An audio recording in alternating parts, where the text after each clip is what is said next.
Tally prime की series में आपका स्वागत है। मेरा नाम है वीरेंद्र सिंह। पिछले सेशन में हमने कॉन्ट्रा एंट्रीज की जानकारी ली थी।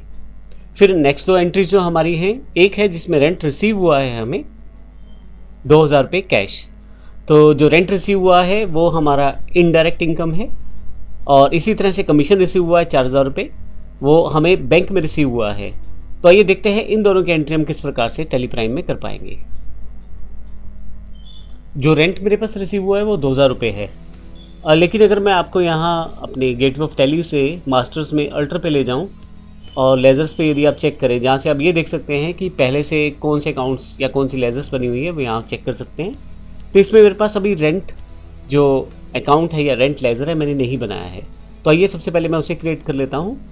तो जैसा पहले भी हमने देखा कि चाहे तो आप लेजर यहाँ से यानी कि गेटवे ऑफ टैली के पास आके मास्टर से यहाँ से बना लो क्रिएट से आप, या दूसरा तरीका है जब आप वाउचर काटते हो वहाँ से भी आप लेज़र क्रिएट कर सकते हो। तो हम आने वाले दोनों एग्जांपल में दोनों चीज़ों को देख लेंगे। तो सबसे पहले हम जो रेंट रिसीव हुआ है 2000 पे, उसका लेज़र हम यहाँ से बनाते हैं। तो क्रिएट पे आप जाएंगे, लेज़र पे जाएंगे आप, और यहाँ से रेंट रिसीव का लेज़र बना लेता हूँ। क्योंकि ये हमारी इनडायरेक्ट इनकम है तो इसको मैं इनडायरेक्ट इनकम्स ग्रुप के अंतर्गत शामिल कर लेता हूँ।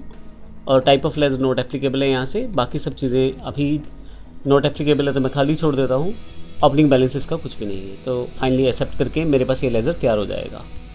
और अगर आप यहाँ गेटवे ऑफ टैली में आकर मास्टर्स में अल्टर पे जाके देखें तो लेज़र पे अगर आप देखेंगे तो यहाँ पे अब आपके पास यहाँ पे आपको रेंट रिसीव के नाम से एक लेज़र पहले से अवेलेबल मिलेगा। तो मैं यहाँ से बैक आ जाता हूँ, लेज़र मेरे पास तैयार हो चुका है। और अब मैं यहाँ ट्रांजैक्शंस में वाउचर्स पे आ जाता हूँ। क्योंकि ये मुझे रिसीव हुई है पेमेंट 2000 रुपये, वो भी कैश रिसीव हुई है, तो मैं रिसिप्ट वाउचर के लिए F6 प्रेस कर सकता हूँ या रिसिप्ट पे क्लिक कर सकता हूँ।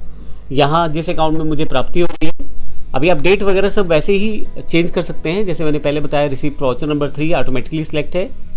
डेट मुझे चेंज नहीं करना है, 2 तारीख की एंट्री है तो अभी वही डेट रहेगा।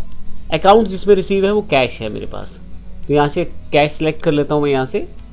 और जिस लेज़र के थ्रू रिसीव हुआ है वो है रेंट रिसीव, तो मैं लेज़र रिसीव कर लेता हूँ, रेंट रिसीव लेज़र की एंट्री कर लेता हूँ और यहाँ 2000 रुपये एंटर कर देता हूँ। फाइनली मुझे यहाँ खाली छोड़ना है, ब्लैंक नीचे आना है, नरेशन अगर आप चाहें तो वो एंटर कर दे। तो यहाँ मैंने रेंट रिसीव की एंट्री कर ली है और फाइनली यहाँ एंटर करते हुए एक्सेप्ट, जैसे ही एक्सेप्ट करूँगा इसको मैं यहाँ पर, मेरे पास लेज़र जो है एंटर होकर तैयार हो जाएगा और साथ ही एंट्री मेरे पास अवेलेबल हो जाएगी। मैं एस्केप करके बाहर आता हूँ और अगर आप डे बुक में जाकर देखें तो यहाँ पे आपको जो कैश रिसीव हुई है लास्ट में रेंट रिसीव के साथ, तो रेंट रिसीप्ट एंट्री है और 2000 रुपये आपको उसमें रिसीव हुए हैं। फर्दर अगर आप देखना चाहें तो एंटर करके यहाँ देख सकते हैं। अगली जो एंट्री है हमारी वो कमीशन रिसीव्ड की है। 4000 रुपये हमें कमीशन रिसीव्ड हुई है। कमीशन रिसीव हमारी इनडायरेक्ट इनकम है।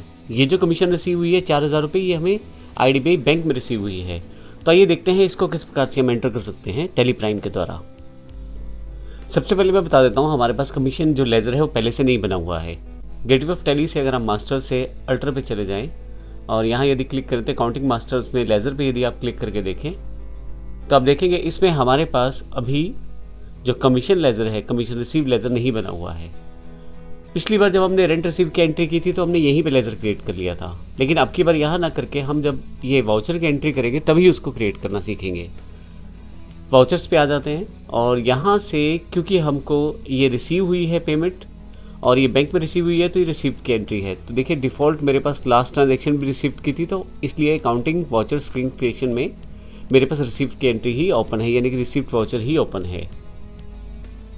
तो यहाँ मुझे जो रिसीव हो रहा है पेमेंट वो बैंक में, IDBI बैंक में, तो मैं IDB टाइप करता हूँ क्योंकि मेरे बैंक का नाम IDBI है, तो मैं ID टाइप करता हूँ तो मेरे पास वो बैंक अवेलेबल हो जाएगा। मैं एंटर कर देता हूँ। अब मुझे कमीशन रिसीव्ड लेज़र बनानी है जो मेरे पास पहले से नहीं है। तो ऐसे केस में जब मैं यहाँ कुछ टाइप करूँगा तो देखिए यहाँ पे लेज़र शो नहीं होगा लिस्ट ऑफ लेज़र अकाउंट्स में। अब हम यहाँ से क्रिएट पे अगर क्लिक करें तो यहाँ से हम लेज़र को बना सकते हैं। तो मैं क्रिएट पे क्लिक कर देता हूँ यहाँ से और यहाँ देखेंगे लेज़र क्रिएशन स्क्रीन मेरे पास अवेलेबल हो गई है। अब फ़ायदा ये है कि आपको एंट्री छोड़ के फिर से वापस जाके लेज़र्स में फिर से वहाँ बनाने की ज़रूरत नहीं है। जब आप एंट्री कर रहे हैं और आपको लगता है कोई लेज़र नहीं है अभी आपके पास, तो यहीं से साथ के साथ आप उसे बना सकते हैं। तो यहाँ मैं कमीशन रिसीप्ट टाइप कर देता हूँ क्योंकि ये मेरी इनकम है जो कि इनडायरेक्ट इनकम है, तो यहाँ से इनडायरेक्ट इनकम मैं यहाँ सेलेक्ट कर लेता हूँ। और फाइनली यहाँ मुझे कोई डिटेल नहीं देना है इसका, तो मैं इसको एक्सेप्ट करके येस कर देता हूँ, तो ये मेरा लेज़र क्रिएट हो जाएगा। आप देखेंगे डायरेक्टली पर्टिकुलर्स में फिल भी हो गया है। तो कमीशन जो मुझे रिसीव हुई है वो 4,000 रुपये रिसीव हुई है, तो यहाँ 4,000 में फिल कर देता हूँ, एंटर करता हूँ, तो आप देखेंगे IDBI बैंक जो है वो 24,000 रुपये हो गया है। फिर से एंटर, और फाइनली मुझे नरेशन वगैरह है तो वो देनी है, और अगर मेरे पास कुछ चेक डिटेल्स हैं तो वो इन्फॉर्मेशन मुझे देनी है। मैं अभी इसे स्किप कर देता हूँ और एक्सेप्ट कर लेता हूँ। तो इस तरह से मैंने जो कमीशन रिसीव हुई है उसकी एंट्री अपनी टेली प्राइम में कर दी है। मैं अगर यहाँ से एस्केप करके वापस आ जाऊँ और यहाँ से डे बुक में अगर आ जाऊँ, तो आप देखेंगे कि 2 अप्रैल की जो एंट्रीज़ हैं उसमें कमीशन रिसीव की एंट्री भी आ गई है, और इसमें अगर आप देखें तो 4,000 रुपये कमीशन मुझे रिसीव हुई है। फर्दर अगर आप ज़्यादा इन्फॉर्मेशन देखना चाहते हैं तो अगर आप एंटर करें तो उसकी इन्फॉर्मेशन आपको यहाँ दिखाई दे जाएगी। तो इस तरह से हमने इस सेशन में देखा किस प्रकार से है अगर हमें कोई इनडायरेक्ट इनकम रिसीव होती है तो उसकी एंट्री किस प्रकार से हम टेली प्राइम में कर सकते हैं। धन्यवाद।